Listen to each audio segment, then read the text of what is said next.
If you are getting ready to buy a house here in Charlotte, before you do, you need to know that there are certain types of homes that you should never, ever buy. Imagine this. You just bought a home and realize there are tens of thousands of dollars in hidden repair costs like soil cleanup, plumbing disasters, and so much more. That could actually mean you end up having to try to sell just to break even a few months later, and nobody wants that at all. So today I'm breaking down 7 specific types of homes you need to avoid in Charlotte at all costs. Better yet, I'll show you how to spot them before you sign anything. I'm Mark Weinberg, a local realtor here in Charlotte for the last 11 years, helping families buy and sell here in Charlotte. So let's get to it. Number 1, homes with polybutylene plumbing. If you're looking at any property built between 1978 and 1995 here in Charlotte, you need to know about polybutylene piping. Here's the thing, this great plastic piping material was installed in somewhere between 6 to 10 million homes across the US during this time. Developers loved it because it was cheap and easy to install compared to copper back in the day. Charlotte had a massive construction boom, and during these exact years it occurred. That means thousands of local homes still have these pipes. So what's the problem? Well, polybutylene pipes break down from the inside out. The chlorine and other chemicals that are in water to help use for the treatment actually attach and attack the pipes, causing cracks. The systems typically fail between 20 to 30 years, with failures have even occurred as early as 10 years after installation. That means pipes installed between the 80s and the 90s are now well past their safe lifespan. And let me tell you, when polybutylene pipes fail, they burst without any warning. We're talking huge flooding, mold problems, and structural damage. And wait until you see what I tell you about the underground oil tanks later on. Those make polybutylene look like a small problem. But the typical replacement cost for a whole house repipe here in the Charlotte, North Carolina region runs between $4,000 to $15,000. And what makes this extra tricky in North Carolina? The NC Real Estate Commission has said that just having polybutylene pipes isn't something sellers have to tell you about. Yet, you heard that right. Sellers aren't required to tell you these pipes exist. This puts all the work of finding out on you as the buyer. So how do you spot these pipes? Great question. We're going to look for gray plastic pipes near the water heaters, sinks, and toilets. Check for pipes marked with PB or marker names like Quest. But honestly, your best protection is asking for a complete plumbing inspection on that specifically checks for polybutylene on any home that was built between, again, 1978 to 1995, that time frame. Honestly, the question is, do you want to take on someone else's ticking time bomb? This is about protecting your investment from a problem sellers can legally hide. And when you understand Charlotte's clay soil issues, we're covering in a few minutes, you'll see why foundation problems combined with plumbing disasters can create the perfect storm. But before I show you them, go ahead, click the subscribe button right now. I'm here every week talking about Charlotte's real estate market, updates, insights, and much more. I really want to help you navigate this market. So make sure you come back often and get all that content. Home number 2, properties in former mill village areas without updated infrastructures. So let's talk about Charlotte's historic mill neighborhoods.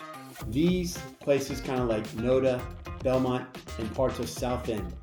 These areas have amazing character and they're getting more and more popular. But there's a catch you need to know about. These neighborhoods were built in the early 1900s around major textile mills. The Mecklenburg Mill was built in 1905, and whole communities popped up to house all the workers. These mill villages had their own pipes, wirings, schools, and services. Now fast forward to today, many of these converted mill properties and nearby homes still have original stuff from that time. So what does this mean? We're talking about old sewer lines that haven't been upgraded in over 100 years. We're talking about knob and tube wiring for some of the electrical systems that were never designed for modern appliances and the standard technology of today. We're talking about foundation issues from original mill construction methods that don't hold up to today's standards. Speaking of current standards, we'll be seeing a lot of those throughout our video, so stick around for them here later on. Now, I'm not saying every home in these areas has problems. Many mill homes have been fixed up and converted to cool lofts, apartments, and mixed-use buildings. But we got to be careful though, because the National Register of Historic Places certified that notice mill houses back in the 1990s. But here's the thing: the pipes and the wiring around them don't always get upgraded either when these conversions occur. So you could be buying a beautiful renovated mill house with granite countertops, stainless steel appliances, only to find out 6 months later that your 120-year-old sewer line has collapsed. That repair could run between $1,400 to $5,300 or possibly even more. My advice, if you're looking at properties in these historic mill areas, do your homework. Research the property history to figure out when it was built and what it was used for. Get a sewer scope inspection. That typically runs between $100 on the low end to $800 at the high end here in Charlotte. The money is well spent compared to what could happen. Make sure that the electrical systems have been fully updated, not just the panel. And check whether the property sits in areas targeted for transit-oriented development. That might bring improvements to the pipes and the roads, but it could also mean more buildings and construction mess. These neighborhoods have huge potential and a unique character. The key is making sure that the character doesn't come with 100-year-old problems hiding underneath. Up next, we're looking at a much newer problem that's still creating headaches for so many buyers right now. Number 3, homes flipped by out-of-state LLCs during 2020 to 2023. Before I tell you about the issues, let me tell you about the context. Charlotte became a magnet for out-of-state investors from 2020 to 2023. The median home price jumped in just over those 3 years. This brought in national investors, especially those working through LLCs. Charlotte actually ranked among the top markets for investors' purchases nationwide. Here's where it gets interesting, and not in a good way. Many of these flippers focused on just the cosmetic improvements over the structural issues. We can call them, Band-Aid renovations. You get the fresh paint, the luxury vinyl plank flooring, the subway tile backsplash, and the trendy light fixtures. What you don't get is a proper attention to the HVAC system, the foundation, roof issues, the roof condition, electrical plumbing systems, all these things that can actually really matter. These investors were trying to flip fast and make maximum profit, and they did it. They knew buyers would fall in love with the granite countertop and not think to ask when the HVAC system was last serviced or whether that fresh coat of paint is hiding foundation cracks. Home flipping profits have actually fallen big time here in 2025 as the market has calmed down. The peak investor frenzy has cooled, but properties flipped during those boom years are still out there. So the difference between a smart renovation and a costly cover-up job comes down to paperwork, and proper inspections. And when we get to the moisture problems, you'll see exactly why cutting corners on foundations during flips creates disasters down the road. So, how do you spot these risky flips? You can start by checking property records for recent sales to the LLCs with generic names. You know, the ones Carolina Property Holdings LLC, Residential Investment Group LLC, that sort of thing.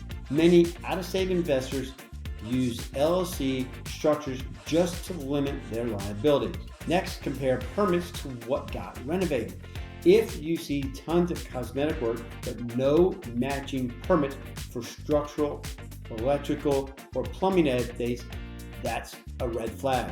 A real renovation should have paperwork for major system work, not just the new kitchen. Also, look for properties bought during the 2020-2023 price jump and quickly resold within 6 to 12 months. That time doesn't really allow for quality work. It allows for lipstick on a pig. And this is critical. Hire an inspector who checks behind the pretty stuff, not just surface looks. Ask them specifically to check the HVAC age and condition. Look for foundation movement. Inspect the roof condition and make sure that the electrical and the plumbing systems meet current code. Now let's talk about something that affects nearly every Charlotte home, whether it's been flipped or not. Number 4, houses on crawl spaces in clay soil areas without proper moisture control. Our city sits on red clay soil that creates unique problems most buyers don't understand until they own a property. So Charlotte's clay soil goes through huge changes. When it gets soaked during the rainy times, it expands a lot. During dry times, it shrinks. The constant expanding and shrinking puts huge stress on foundations, causing cracks, shifting, and structural movements. Now, combine that with Charlotte's humid climate, just great, right? We get heavy rainfalls throughout the year. The clay doesn't let the water drain fast, so it builds up around the foundation. If your home has a crawl space and that crawl space isn't properly set up for moisture, yep, you got it. You're setting yourself up for some serious problems. Without good moisture control, crawl spaces here in Charlotte homes get standing water and high humidity. That leads to mold growth and musty smells that move through the house, especially through the HVAC system. It causes wood rot in the floor beams and other structural issues. It brings in pests, termites, and roaches and rodents that love the moisture. Not the kind of guests that we like having around. The warning signs are basically these: cracks in the interior walls from foundational movement, doors and windows that stick showing structural shifting, sagging or uneven floors from weakened beams, musty smells throughout the house, visible mold in the crawl space itself. So what's the fix? Full crawl space sealing can run between $3,500 to $7,000 on average, with a total cost ranging up to $15,000 or more for a fully encapsulation and the materials going with it. That includes heavy-duty vapor barrier, complete sealing of the space, and putting in a dehumidifier.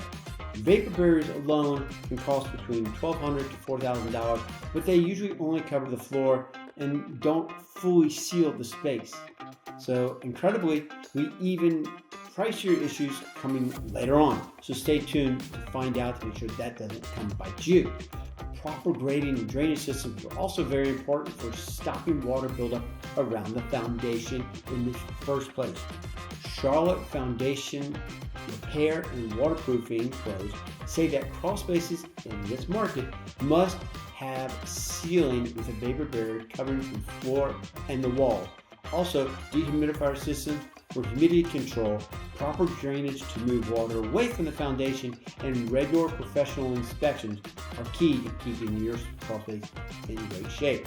So when you're viewing homes built on crawl spaces, ask specifically whether the crawl space has been sealed. If the seller doesn't know or says, No, add that cost into your purchase decision. Better yet, get a foundation specialist to look at the crawl space conditions before you make an offer. Charlotte's clay soil isn't going anywhere, so you should be buying a home that's ready for it, not one that's fighting a losing battle. Next up, we're shifting from what's under your house to what's happening around it. Number 5, homes near major bank headquarters. During expansion, different things going on, like Bank of America announced plans in May 2025, open 150 plus new financial centers by 2027. That includes 40 locations opening this year and 70 next. The bank has put $5 billion into its financial center network since 2016. Wells Fargo is fixing up 655 branches in 6 priority markets by 2025, and Charlotte is one of those key markets. They're also planning new branch openings while updating their footprint. And JP Morgan Chase opened its 1,000th new branch since 2018 right here in Charlotte, going head-to-head with Bank of America in their hometown. So with all this going on, what does this mean? Both these major banks are pulling together their office space too, moving employees from leased spaces to owned buildings. Bank of America emptied over 316,000 square feet of lease space in Charlotte to put employees in company-owned property. This shows a shift in the corporate real estate strategy. So what does this mean? This means for residential buyers, here's where you need to pay attention. If you're looking at homes on the edge of town, especially uptown, or right next to big business areas, you need to know that a few things could change. You probably see more traffic as business grows. The neighborhood vibe might shift. Think coffee shops and apartments mixed in with the houses, mud units. The city might also get the rezoning areas for taller building and public transit. And your home's value, it could go up or down depending on what buyers want in that area in the future. So here's my advice. Check out Charlotte's development plans to see what's coming. Ask yourself, do I want to live near expanding business zones? Think about how it affects your daily life and what your home might be worth down the road. Thing is, residential neighborhoods can turn into a commercial corridor over the next 5 to 10 years. That shift happens slowly and then suddenly. Be aware of that. Speaking of being aware, this next kind of home might actually be dangerous. Let's talk about it. Number 6, properties with underground oil tanks. $100,000. That's what soil cleanup can cost you when an underground oil tank leaks. And in North Carolina, the state doesn't even require sellers to tell you the tank exists. Yep. Most homes built before 1975 here in Charlotte use underground heating oil tanks as their main heating source. These thin steel tanks are now 50 to 80 years old, so way past their typical life expectancy.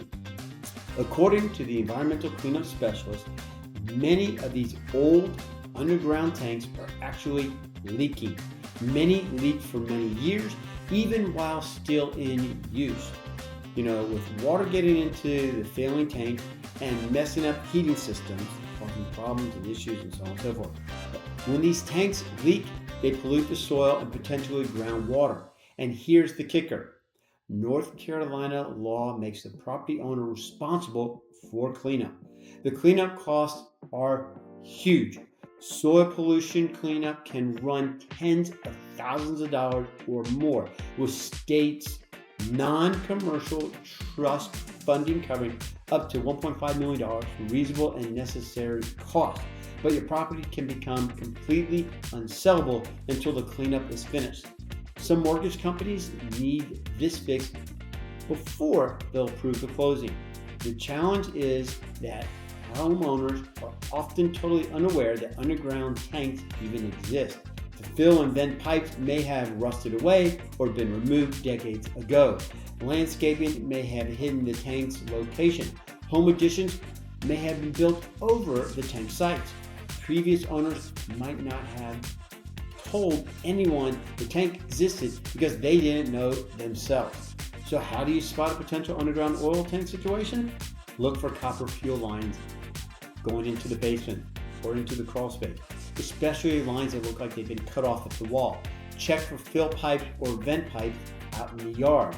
Though they may be small or hidden under plants, think about the home's age. If it was built between 1970 and 1975, it's a candidate. Check when natural gas service got set up. If gas service came years after the house was built, heating oil was likely the original system. And look for above ground tanks. That could also be a telltale sign, which puts the replacement of the leaking underground tank that was there before. But that doesn't mean that the old tank was properly removed. So here's what you need to do. For any home built between 1970, hire a specialist to do an oil tank sweep before the purchase. This typically costs between $200 to $500. That's a bargain compared to what could happen. Look into the property's history for heating system changeovers.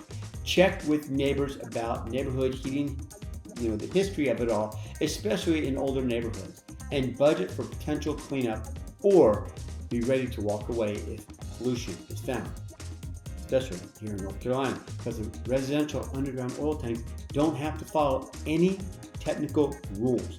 The state and Mecklenburg County don't require soil testing, and there's no set way for closing out residential oil tanks. This gap in rules puts all responsibility on you as the buyer and to find and fix these issues.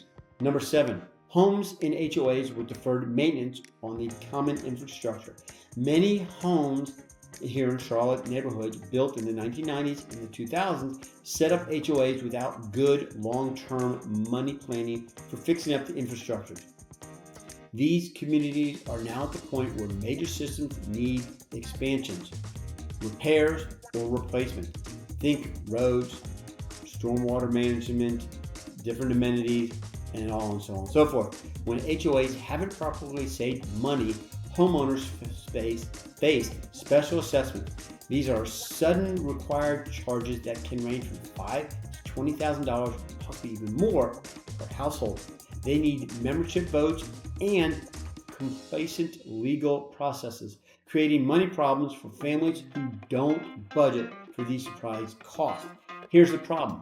Unlike some states, North Carolina has no legal requirement for HOA reserve studies or reserve funding. The NC Planned Community Act has no reserve requirements at all. The HOA Condominium Act requires telling whether reserves exist, not that they be properly funded. Professional HOA management companies say reserve funding should be between 70 to 130% of the expected cost to avoid special assessments. They say put between 15 to 40% of the annual budget into these reserves. And they say also to the reserve studies for every 3 to 5 years to check component conditions and funding needs. But again, state law doesn't require any of this. So how do you spot HOAs with delayed maintenance problems? Before you buy, basically ask for 3 to 5 years of the HOA meeting minutes from the seller. Then look for talks of deferred maintenance without action plan. Ask for financial statements showing reserve balances. Ask for the most recent reserve study if one was done. The red flags: the reserve funded below 70% of the expected cost. Delayed maintenance without matching action plan. Poor condition of roads and common areas that you can see during your property tour visits. Because beyond special assessments, deferred maintenance leads to higher repair costs when problems get worse. Also, legal expenses for membership approval process, loan costs, and fees that the HOA must borrow for repairs. Oh, and don't forget potential safety issues from failing infrastructure or even dropping property values as the community gets worse. So please treat the HOA's financial health as seriously as you treat the home inspection. A home with a great price isn't such a great deal if the HOA is about to hit you with $15,000 assessment for road repaving. Conclusion: Now, these are just a few of the types of homes that you should avoid buying. If you're considering buying a house in Charlotte, don't want to make any of these mistakes and want to work with someone who knows the area well, talk to me. I love helping lots of people buy and sell homes here in Charlotte and surrounding areas. So if you have any questions, I'd love to help you be that person to help you navigate it all. All my information is down below in the description of the video, so make sure you reach out. With that being said, if you are in the process of searching for more information on the surrounding areas here in Charlotte, make sure to click right here to check out more videos on everything you need to know about Charlotte and the surrounding areas. Thanks for watching. Look forward to seeing you on the next one.